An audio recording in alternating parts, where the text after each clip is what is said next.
Сега сериозно, скъпи приятели, наскоро бургаският журналист Божидар Божков влезе в съда, след като Димитър Вергиев, някогашен член на силовата групировка СИК, го обвини в клевета. Нека разберем повече от репортажа на Стойчо Иванов.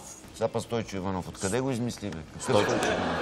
Здравейте, скъпи приятели! До мен е журналиста Божидар Божков, който се изправи на подсъдимата скамейка заради пост, публикуван в социалната мрежа. Разкажете ни точно какво се случи. Всичко започна в началото на август. С мен се свърза една реалити звезда от Нова телевизия, Андрей Едрев, който участва в Острова на изкушенията и ми каза, че по поръчка на бившия шеф на СИК в Бургас, Димитър Вергиев, се занимава с това да изтрива материали в интернет, които касаят миналото му. И в тази връзка поиска от мен, ако мога да изтрия един мой стар материал от 2002 година, който е излязъл във вестник Сега. Който материал става дума за? За това, като е бил студент в Бургаския университет Сен Златаров. За 7 месеца той е взел 4 семестъра и се е препънал при една от преподавателките си, която отказала да му напише тройка, заради което той е набил.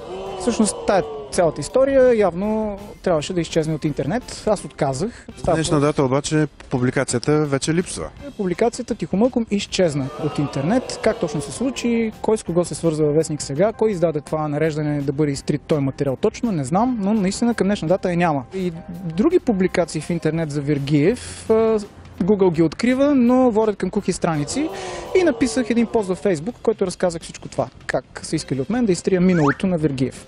Ето този пост се оказа проблем за господин Вергиев. Той ми заведе 2 дела, гражданско и наказателно. Въпросната преподавателка доцент Димитрова беше вашия единствен свидетел, но тя така и не беше допусната в съда. Защо? Съдията, който допусна 3 свидетели на Вергиев, отказа да допусне единствения мой свидетел с мотив, че тя не е важен свидетел и няма какво да каже в съда. Ние обаче сега ще се срещнем с нея и ще изслушаме, защото тя определено има какво да ни разкаже. Нека да ви върна сега години назад, 99-та.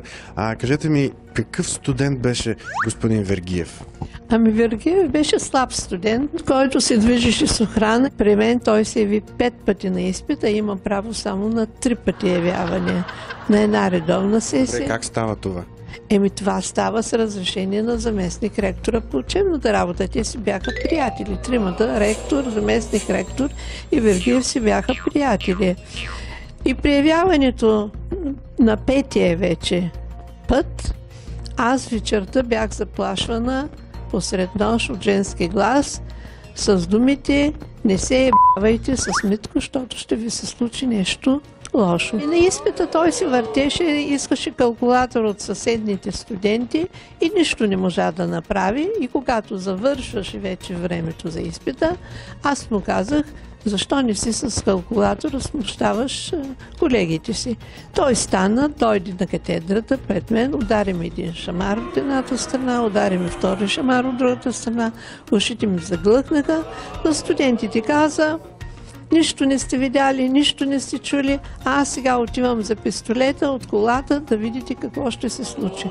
Но беше спрян от друг колега, обадих се на полицията, дойдоха 2 души и ме попитаха какво прави този човек тук. И аз казах, че той е студент.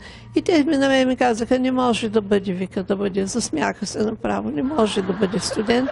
Този човек ние го познаваме. На Димитър писах 2, независимо, че бях заплашван. Как се почувствахте пред всички тези студенти, студент да излезе и да ви зашлеви 2 шамара? Как мога, унизено се почувствах. Сълзи ми потекаха от очите. Оттам насетне аз се заведах дело, получи административно наказание и някаква глоба, мисля, доколкото си спомням, 500 лева. Сега същия този господин Вергиев е доцент, доктор и инженер. И сега забележете, има публикувани 2 научни статии, 36 научни доклада, 2 студия, 1 учебно помагало и 1 научен труд. Вярвате ли го това? Не го вярвам. Може ли човек просто е така с гумичка да изтрие миналото си? Миналото си човек не може да изтрие и когато върши нещо, трябва да мисли, за да не се оправдава после пред хората. Скъпи приятели, ние смятаме, че доцент Димитрова трябва да бъде изслушана в съда, тъй като определено има какво да каже. А доколкото разбрахме, господин Вергиев от 3 години е преподавател в колежа по туризъм в Благоевград. Затова го призоваваме. Ако има какво да добави към нашата история, нека се свърже с нас. За господаря на ефира от Бургас, Стойчо Иванов. Уникална държава, уникална образователна система, уникална и съдебна система. Уникален Стойчо Иванов! Стойчо Иванов. А сега си седнете. Чакай бе, това не го четем. Добре. Това е указание. Дадохме думата Не, на едната... сега си седнете. Сега трябва да седнем. На кого дадохме думата?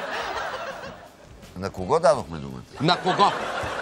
Дадохме думата на едната страна, свързахме се и с адвоката на другата. Ако Димитър Вергиев има какво да добави по случая, го призоваваме да ни потърси. А междувременно продължаваме да смятаме, че съдът трябва да чуе всички гледни точки, за да може да отсъди най-правилно и безпристрастно. Ще следим развитието на делото.